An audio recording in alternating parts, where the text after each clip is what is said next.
तो सबसे पहला कारण जानना चाहोगे कि यीशु शरीर में, फ्लैश में क्यों पैदा हुआ? आदम की जगह लेने। यीशु का शरीर में पैदा होने का सबसे पहला कारण है आदम की जगह लेने का, क्योंकि आदम फेल हो गया था पहला, यीशु मसीह पास हो गया था दूसरा। तो सबसे पहला कारण है आदम की जगह लेने। क्या कभी ऐसा प्रचार सुना था? क्या कभी ऐसा प्रचार किया था? क्या कभी ऐसे प्रचारकों को सुनते हो? क्या कभी ऐसे प्रचारकों को सुनना चाहोगे जो सही कारण बताए कि यस पास्टर डैनियल, इस पृथ्वी पे जिसको हम कहते हैं ना 25 तारीख दिसंबर का यीशु पैदा हुआ, लेकिन क्यों पैदा हुआ? खाना खिलाने नहीं, आपके बेटी बेटा भाई को जिंदा करने नहीं, आपके पैरालाइज को, आपके अंधेपन को, गूंगेपन को, दुष्ट आत्मा को निकालने नहीं, लिखा है आदम की जगह लेने। अब प्रश्न उठता है क्यों? प्रश्न उठता है क्यों? और यही सबसे बड़ा कारण है। टोटल 6 में से सबसे बड़ा कारण यही है। अब आपके बीच में रखता हूं क्यों। बिल्कुल सीट बांध के रखो, बिल्कुल मजबूती रखो। और उसकी सबसे बड़ी वजह यह है कि आदम आज्ञाकारी नहीं था। आपको जोर का झटका धीरे से अभी से दे देता हूं। रोमियो 5:19 कहता है, क्योंकि जैसा एक मनुष्य की आज्ञा आ रही है ना बात समझ में? लिखा है जैसे एक मनुष्य की आज्ञा ना मानने से बहुत लोग पापी ठहरे, वैसे ही एक मनुष्य के ब्रैकेट में यीशु मसीह के आज्ञा मानने से बहुत लोग धर्मी ठहरे। जितनी जोर से ताली बजा सकते हो, चीख सकते हो, चिल्ला सकते हो, प्रभु को महिमा दे सकते हो, देते रहिएगा, क्योंकि इस पृथ्वी के ऊपर पहला आदम फेल हो गया यीशु परमेश्वर की आज्ञा को मानने में, जिसके चलते लिखा है आदम आज्ञाकारी नहीं था। Adam was not obedience, Adam was not in submissive, वो आज्ञाकारी नहीं था, जिसके चलते यीशु को दूसरा आदम बन के आना पड़ा। ओ ओ ओ ओ ओ ओ, कैन यू बिलीव दिस? कैसा लग रहा है नेतन साहब? कैसा लग रहा है बाकी लोग? आप सभी इस बात को समझना बहुत जरूरी है कि यीशु मसीह इस पृथ्वी पर, मुसलमानों तुम सुनो, जाकिर नाइक तुम सुनो, राहुल आर्या जैसे लोग तुम सुनो, इस पृथ्वी के यहूदी लोग तुम सुनो, और जितने कैथलिक हैं तुम सुनो, पेंटिकोस्टल कैरिस्मेटिक तुम सुनो, कि यीशु मसीह एक बेबी बनकर जरूर पैदा हुआ, लेकिन उसको बेबी बना के मत रखो, उसको घास के चरनी में लपेट के मत रखो, क्योंकि वो बेबी नहीं है, वो सबका बाप है। वो सबका बाप है। वो सबका बाप है। Can you believe this? वाह, सबका बाप है। क्या गजब का लाइन है, देखिए ना। क्योंकि जैसा एक मनुष्य की आज्ञा ना मानने से बहुत लोग पापी ठहरे, वैसे ही एक मनुष्य की आज्ञा मानने से डैनियल धर्मी ठहरा। आशा जी आप धर्मी ठहरे, निर्जला जी आप धर्मी ठहरे, जितने प्रभु के दास लोग, नेतन साहब या उषा शर्मा जी, या फिर जितने भी प्रभु के लोग हैं, क्या नाम है, रमन साहब, सुरेश सिंह जी, सब यीशु की आज्ञा मानने के चलते उसमें हम भी आज्ञा मान गए। क्या बात है, क्या बात है। मैं कभी इसको सुनिए, अगर मैं गलत हूं तो कल से नहीं आना, अगर मेरा स्टेटमेंट गलत है ना तो कल से जूम पे नहीं आना। मुझे पवित्र नहीं बनना है, यीशु की पवित्रता काफी है, मुझे उसके पवित्रता में पवित्र रहना है। ओके ओके ओके ओके, वापस बोलता हूं। यूट्यूब के लोगों, तुम्हारी बत्ती जलनी चाहिए। मुझे पवित्र बनना नहीं है कोई बाहर से, यीशु की पवित्रता में मुझे पवित्र बने रहना है। मुझे बाहर की धार्मिकता में नहीं, मुझे यीशु की धार्मिकता में धर्मी बने रहना है। मैं ऐसा कोई रिचुअल, ऐसा कोई सर मुंडाना, ऐसा कोई सफेद कपड़ा पहनना, कहीं पे जाके डुबकी लगाना, और कहीं पहाड़, कभी पेड़, कभी पहाड़ के नीचे, कभी पेड़ के नीचे, ऐसा कुछ नहीं करना है, क्योंकि यीशु की आज्ञा मानने से मैंने भी आज्ञा मान ली। Can you believe this? क्या गजब का यीशु है, क्या गजब की परमेश्वर आज हमारे और आपके बीच में बातें रख रहा है। यीशु कहता है, डैनियल इनको बता कि कि इनको आज्ञा मानने से ये धर्मी नहीं ठहरे, मैं आज्ञा माना इसलिए ये धर्मी ठहरे। ये पवित्र नहीं ठहरे, मैं आज्ञा माना इसलिए ये पवित्र ठहरे। ऐसा प्रचार कहाँ है? ऐसी बातें कहाँ हैं? ऐसे टीचिंग कहाँ है? यीशु मसीह आज मुझे और आपको ये बातें रख रहा है। वाह, सही। सोच के देखिए दोस्तों, सोच के देखिए। मैं फिर कहता हूं, आप कितना बकरी का खून, मुर्गी का खून, बछड़े का खून, इसका खून, उसका खून, सफेद कपड़ा, लाल कपड़ा, पैरों से जूते उतार लो, सर के बाल कटा लो, आप राख ओढ़ लो, आप कभी कभी कभी पवित्र नहीं बन सकते, धर्मी नहीं बन सकते। लेकिन एक व्यक्ति ऐसा आया, एक मसीहा ऐसा आया जिसने आज्ञा मानी, और उसकी आज्ञा मानने के चलते परमेश्वर बोलता है शाबाश, आप सब आज्ञा मान गए, सब आज्ञा मान गए, सबको मैंने माफ कर दिया। क्योंकि यीशु मसीह ने किसकी जगह ली? जोर से बोल दीजिए, आदम की जगह ली। और जिसके चलते मैंने रखा था कि आदम की जगह लेने के लिए यीशु मसीह को शरीर में पैदा होना पड़ा। वाह वाह वाह, क्या कुछ सेकंड, 30 सेकंड्स या 10 सेकंड हम परमेश्वर को धन्यवाद दे सकते हैं कि परमेश्वर अगर आप आदम की जगह नहीं लेते, हम तो कभी कभी कभी माफी के योग्य, क्षमा के योग्य, इस श्राप की बातें, पता नहीं क्या क्या बातों के अधीन ही रह जाते, कभी छूट ही नहीं पाते। क्योंकि पेनल्टी, जुर्माना तो सिर्फ एक ही दे सकता है, और वो है आपका और मेरा मसीहा। देखिए ना क्या लिखा है। वैसे ही एक मनुष्य के आज्ञा मानने से बहुत लोग धर्मी ठहर गए, बहुत लोग धर्मी ठहरेंगे।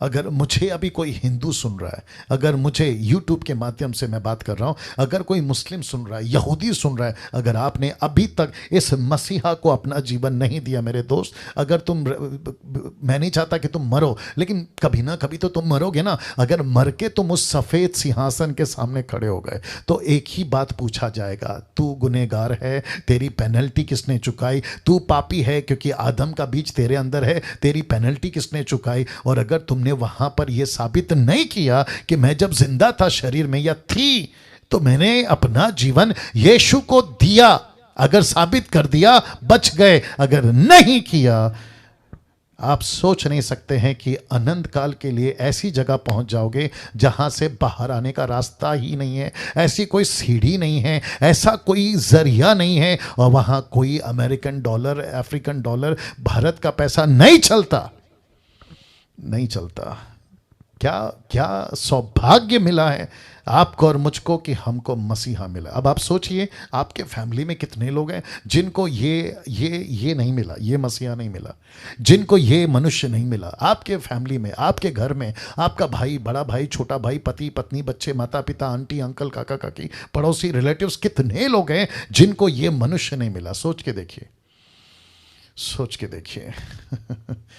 और आपको कितनी प्रार्थना करनी है कि परमेश्वर, मुझे तो ये मनुष्य मिल गया, कौन? यीशु, लेकिन मेरे रिलेटिव्स को नहीं मिला, प्रभु क्या करूं? पौलुस कहता है, मुझे ये किताब 9:1 से पढ़ो। मैंने बहुत पहले पढ़ा था इसको और मैं इसके ऊपर टीचिंग भी देता था, बट एनीवे, लिखा है, मैं मसीह में सच कहता हूं, झूठ नहीं बोल रहा हूं, मेरा विवेक भी पवित्र आत्मा में गवाही देता है कि मुझे बड़ा शौक है, मुझे बड़ा दुख है, मुझे बड़ा शौक है। किस बात का? कहता है, मेरा मन सदा दुखता रहता है, क्योंकि मैं यहां तक चाहता था कि अपने भाइयों के लिए जो शरीर के भाव से मेरे कुटुंबी, रिलेटिव्स, पड़ोसी हैं, लिखा है, स्वयं मसीह से श्रापित हो जाता। एक ट्रांसलेशन मराठी में ऐसा है कि अगर मुझे, मेरे कुटुंब का, रिलेटिव्स का अगर उद्धार नहीं हुआ तो कहता है मेरा नाम काट देना।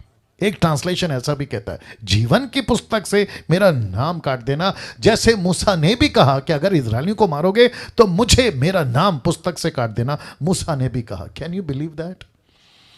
वाह। एक व्यक्ति जिसका नाम है मसीहा, जिसको अप्रैल 4 तारीख को मैं समझता पूरी दुनिया एक ऐसा दिन मनाएगी जिसको कहते हैं रिजरेक्शन डे, पुनरुत्थान का दिवस, और उसका असली मकसद यही है कि एक मनुष्य मरा। क्यों? क्योंकि आदम आज्ञाकारी नहीं था। इसी रोमियो का 5:18, क्योंकि वक्त को भी ध्यान में रखना है, लिखा है, इसीलिए जैसा एक अपराध, ब्रैकेट में आज्ञा ना मानना, क्योंकि अपराध क्या है? डिसोबीडियंस। अपराध क्या है? आज्ञा नहीं माना। इसलिए लिखा है, जैसा एक व्यक्ति, इसलिए जैसा एक अपराध, आज्ञा ना माना, ब्रैकेट में, सब मनुष्यों के लिए दंड का कारण बना, उनको पेनल्टी का कारण बना, उनको अनंत काल का न्याय का कारण बना, वैसे ही एक धर्म का काम भी, ब्रैकेट में यीशु की आज्ञाकारिता, वैसे ही लिखा एक धर्म का काम भी, कैन यू बिलीव दिस, सब मनुष्यों के लिए जीवन के निमित्त धर्मी ठहराए जाने का कारण हुआ। ओहो हो, क्या ऐसे यूट्यूब वालों, क्या ऐसे हम परमेश्वर के वचन को पढ़ रहे हैं आज? बाप रे बाप रे बाप रे, जरा सोच के देखिए क्या बातें परमेश्वर आज मुझसे और आपसे कर रहा है। कहता है कि इसलिए जैसा एक अपराध, ब्रैकेट में आज्ञा ना मानना, सब मनुष्यों के लिए दंड का कारण हुआ, वैसे ही एक धर्म का काम, किसने किया धर्म का काम? यीशु ने। क्या था वो धर्म का काम? आज्ञाकारी रहा, सब मनुष्यों के लिए जीवन के निमित्त धर्मी ठहराए जाने का कारण हो गया। तो मैं फिर कहता हूं, मैं पवित्र अपनी पवित्रता में नहीं हूं, मैं पवित्र यीशु की पवित्रता में हूं। मैं धर्मी अपनी धार्मिकता में नहीं हूं, मैं धर्मी यीशु की धार्मिकता में हूं। मुझे बाहर से कुछ नहीं करना है। आशा जी, आपके साथ में मेरी बातचीत हुई थी, हमें बाहर से कुछ नहीं करना है। मैं बाहर से क्या करूंगा? मैं किसको खुश करूं बाहर से? परमेश्वर कहता है कि डैनियल, तेरे धर्म के काम मैले चिथड़े कपड़ों के समान है, तो कितना भी पवित्रता का काम कर, मुझे इंप्रेस नहीं कर सकता। क्यों? अगर कोई पूछना चाहता है क्यों, तो उसका जवाब है कि एक व्यक्ति परमेश्वर पिता को ऑलरेडी इंप्रेस कर चुका है, और उसका नाम है यीशु, उसका नाम है मसीहा, उसका नाम है यशुआ।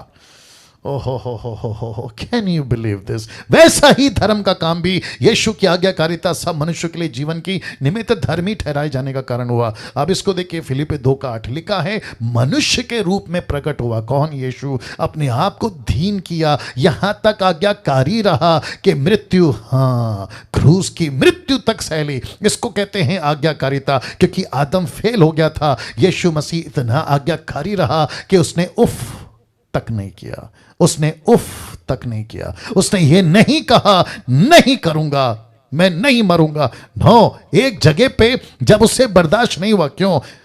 कुछ लोग कहते हैं कि गतसमनी के बाग में यीशु मसीह ने ऐसा प्रार्थना क्यों किया कि हो सके तो कटोरा हटा ले। मेरे दोस्त, वो इंसान था, वो मनुष्य था, उसने वो फीलिंग को सहा है, उसने परमेश्वर का जरा सा भी अंश भर भी ताकत का इस्तेमाल नहीं किया। जबकि पिलातुस कह रहा है मेरे हाथ में है तुझे रिहा करना, अगर तू कह देगा तो मैं रिहा कर दूंगा, लेकिन उफ तक नहीं किया, मुंह तक नहीं खोला कि मुझे छोड़ दे, तेरे हाथ में कंट्रोल है तो मुझे बचा ले। घोड़े की मार खाता रहा, इसलिए कहा है कि आज्ञाकारी रहा।